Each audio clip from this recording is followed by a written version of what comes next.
Alright, so I wanted to do a quick review. I was walking through Walmart yesterday and happened to notice in their car audio area that they had a certified Apple CarPlay tuned-in stereo there. It happened to be a dual. Model number XDCP97BT. It does have Bluetooth. And it was $250. I looked all over online, couldn't find anything listed for sale for dual, not even on their website, one that has the Apple CarPlay certified information on it. So I couldn't find any comparable prices or anything like that, but I figured if it's Apple CarPlay certified and it works well, $250 is a steal. It obviously doesn't have a CD. It's very simply based on multimedia.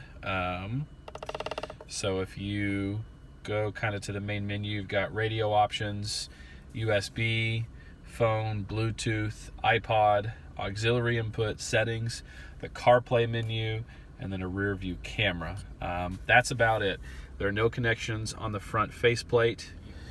There is a mode button, which oddly enough just switches through modes, it seems, randomly. Main button, you push to mute, hold to turn off, and then you have volume rocker if you turn it. You have a dedicated Siri button, no face-mounted microphone, so it does come with a very small shotgun-style microphone. It has either a clip or a 3M pad. Mounted swivel, which is nice. So that hides real well. The USB for either, like I had kind of said earlier, USB input for either USB, iPod, or CarPlay comes out of the back. I was able to route mine through my factory USB, which was nice. But again, no connections through the front, only Bluetooth. Everything else is going to go through the back, so all your AV inputs, stereo inputs, all that stuff will all come through the back. All in all, it's a very solid machine. There's very, very few options in it, which I'm okay with it being $250. You have system information, the fader balance. Now, the equalizer is kind of nice. It's a 10-band, which I'm really actually kind of surprised. You have a handful of presets down here, and then your user, you can kind of edit the 10-band EQ yourself, which is nice. You have options for surround sound, different stadium, cinema, opera house, and some sort of cave. If you select one of those, it does turn off your equalizer, or at least just set everything to flat with the equalizer. Then you have got subwoofer options, if you want your subwoofer on or off. If you have a flat frequency or need any kind of particular frequency for the subwoofer, you set your gain there.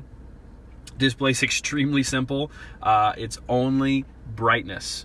That is it. There is no RGB color with the lights. They stay blue, which happens to be my favorite color, but you can't actually change them. That's, I guess, just there for visualization, changing your brightness. Time settings, very simple.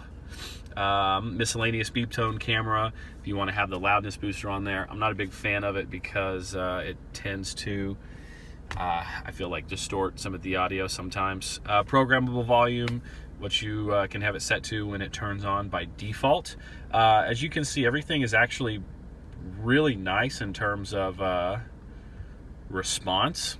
It's great. I believe it's a capacitive screen. I don't feel any resistive needs there.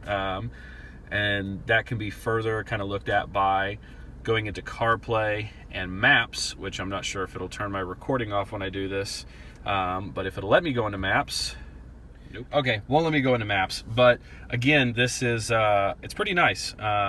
Everything works really well with the touchscreen, which that was going to be my biggest worry, was with a touchscreen, or at least a CarPlay certified touchscreen of this price point, that it wouldn't respond very well. But I get great response, to be honest. It's not what I was expecting whatsoever. Equalizer, if we look at how the equalizer works, I mean, realistically, that's fantastic for a $250 screen, especially made by Dual. Never been a big fan of Dual, but like I said, I saw $250, Apple CarPlay certified. I kind of had to check it out. That and the fact that there was 0 reviews online, I couldn't even find it with a Google search, which is very odd. Now, I searched model number on YouTube. I did not search model number on Google, but either way you look at it, this thing is either brand new or nobody has heard about it. And I gotta say, the absolute cheapest Apple CarPlay certified stereo that I've seen, I think it's somewhat like 6.5, 6.75 inches on the screen. They claim like 40 or 50 watts per channel output on the speakers, which, you know, obviously it's Dual, that's debatable, but it's still even better than my factory Kia Optima stereo. So I get better sound, I get more power, and I'm running Rockford Fosgate speakers without a powered amp for at least the car speakers in here. Overall, very, very nice design. It's extremely lightweight, doesn't feel very heavy. But I mean, it's a solid build, solid screen. What I'm assuming is capacitive touch. I'm not feeling the resistive kind of dual layer thing that I felt on some of my old doubled in stereos. All in all, very impressed, very surprised for $250. I think it is a massive steal. Again, I found mine at Walmart, and I literally just almost passed it up walking by in the car audio section. So check it out. If your local Walmart has one, $250, and you want a good CarPlay certified stereo, it's well worth it, in my opinion. Again, this is a Dual brand XDCP97BT for Bluetooth. This is my review. If anyone has any questions, let me know. Thanks.